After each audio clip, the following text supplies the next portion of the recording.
ଏଗୁଡା କେମିତିଆ ଲାଗୁଛି ମନ ବୁଝୁନି। କୋଉଦିନ ଓଡିଶାଟା ବିଶ୍ୱସ୍ତରୀୟ ଭଳିଆ ମରେଇବନି ତ?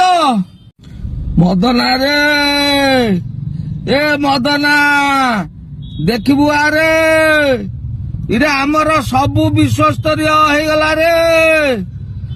ବିଶ୍ୱସ୍ତରୀୟକୁ ମୁଁ ଈର୍ଷା କରୁନି। ଆମ ବରମୁଣ୍ଡା ବସଷ୍ଟାଣ୍ଡ ବି ବିଶ୍ୱସ୍ତରୀୟ, ଆମ ବାଦାମବାଡି ବସଷ୍ଟାଣ୍ଡ ବି ବିଶ୍ୱସ୍ତରୀୟ ହେଲା ଭଳିଆ ଲାଗୁଛି।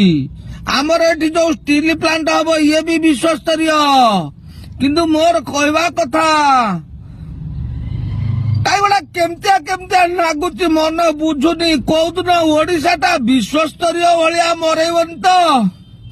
ମତେ କାହିଁ ବିଶ୍ୱସ୍ତରୀୟ ଉପରେ ଏତେ ଆସ୍ଥା ଆସୁନି।